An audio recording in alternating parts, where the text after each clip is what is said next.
Chappell Roan responded to the criticism. I have encouraged people to use critical thinking skills, learn about what they're voting for, learn about who they're voting for, and ask questions.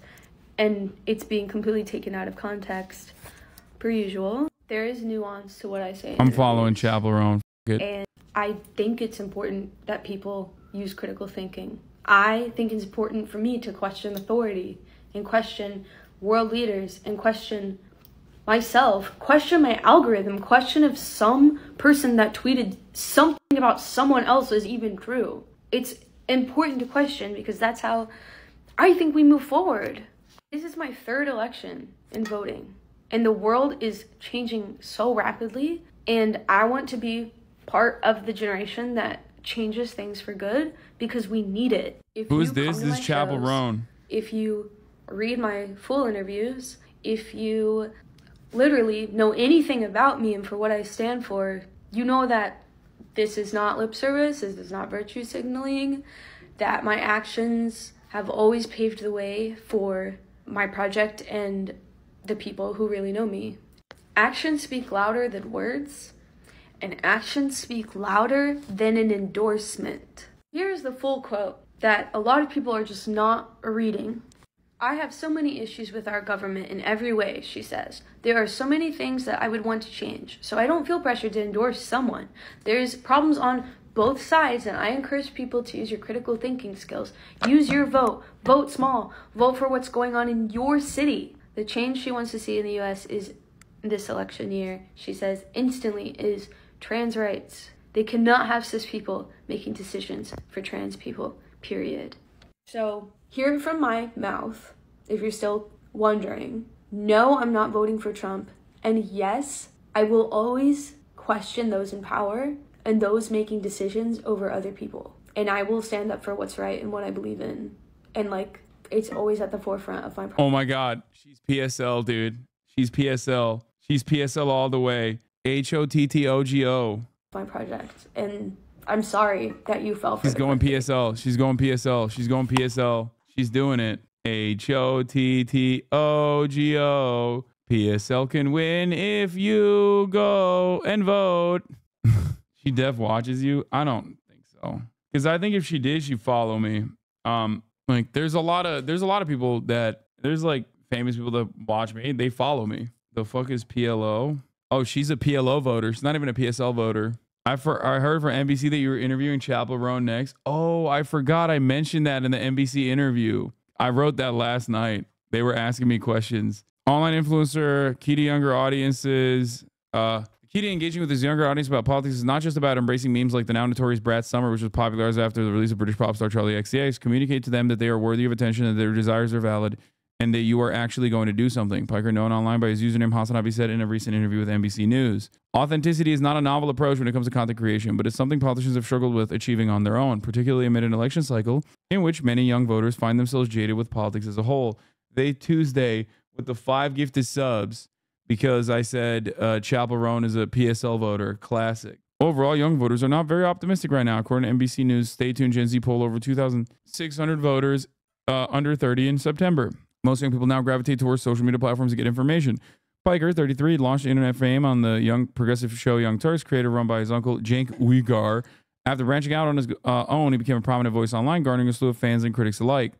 With such exposure came some controversy as well. In 2021, Piker said he was temporarily kicked off Twitch for using a derogatory term for white people. I can't believe they put that in the article. Still, Piker's success as a streamer has been admired by fellow political creators, especially those who are chasing similar progressive audiences. He kind of pioneered the space in that style of coverage, said Gremlow. He's not the first person to do politics on Twitch, but he certainly made a space where instead of just doing debates or screaming at people on a Discord call, you could actually grapple with these subjects and really break them down and build a community around that. Sean the Black also credits Piker for being a major influence on his stream. I've been in the Hasan community for like 45 months at this point. He was the first person who got me introduced to leftist politics in a meaningful way. The Republican and Democratic parties have also noticed the influence that creators can hold with their audiences, and in the last year have upped their efforts to court creators in hopes of engaging with more young voters. In the recent years, Piker said he's noticed the online political landscape change. In 2020, he said, political discourse was way more liberal or even left-leaning under Trump due to its counterculture status. Under President Joe Biden, Piker said the Gamergate culture war narratives, referring to the increasing number of misogynistic game-centered communities, have become the forefront of political commentary. With the rise of Andrew Tate clones, crypto bros, and reactionary shock factor streamers, false masculinity peddlers have captured a lot of territory, which is the low propensity voters that have notoriously swung for Trump, Piker said. This presents a unique problem for the Democratic Party. Damn, that Piker spit, dude. Last month's DNC was the first to opening its doors to social media content creators. For Piker, attending DNC was a unique opportunity to provide behind-the-scenes access to his audience. He describes himself as an entertainer with the goal of helping young people make more informed decisions. I have more access to politicians than I did in 2020, so I'm going to try and use that, he said, adding that he also hopes to motivate Democrats towards issues I believe are important to address that will be electorally beneficial. Piker said he would like to see Democrats realistically tackle the high cost of living for young people, call for a ceasefire in Gaza and a weapons transfer from Israeli forces, and fight for social justice. Nearly 100 conservative influencers also attended the RNC in Milwaukee. Donald Trump has collaborated with major influencers who are popular with young men, including geek streamer Aiden Ross and YouTuber Logan Paul. Some creators have said they've been offered payment to endorse political candidates. Tana Mongo, host of popular podcast Canceled, recently made headlines after claiming in a recent episode that she was offered millions to endorse a political candidate of a party she said she doesn't identify with. She later wrote in the comment section of the video that she is 100% Democrat and voting for Kamala Harris. Piker, who said he would endorse Harris and Tim Walz, said he's been approached by, wait, what? Did I say that? The fuck? I don't think I said that. Has been approached by political groups, but not a candidate directly. I think they know better, he said. I welcome the access every time. However, will change my opinion. Will never change my opinion for money. Not so sure if others who aren't political commentators would also hold similar standards. He's appeared in streams on his channel with politicians, including, wait, I also made a fucking pot shot. I think I said I would endorse them if they changed their stances on issues. Not that I would endorse them, but anyway. He's appeared in streams of the AOC. I also took shots at fucking Tim Pool here. I said, but they didn't put that in there. With the upcoming election, Piker feels slightly optimistic. I think that Kamala Harris is significantly more responsive to the calls from the base than anyone else that I've seen thus far in the last 2 cycles. Okay, this is old stuff. This is pre-DNC stuff. Some of these quotes are post-DNC from last night when they asked for quotes, but I would say that this is not a position that I maintain currently.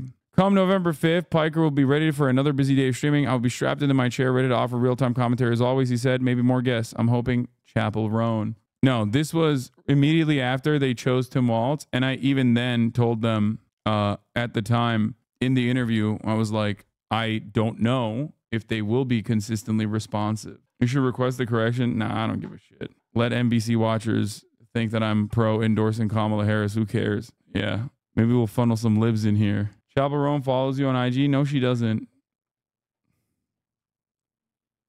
I can't even get mad at this because honestly, it's so cute. I fucking love Moodang.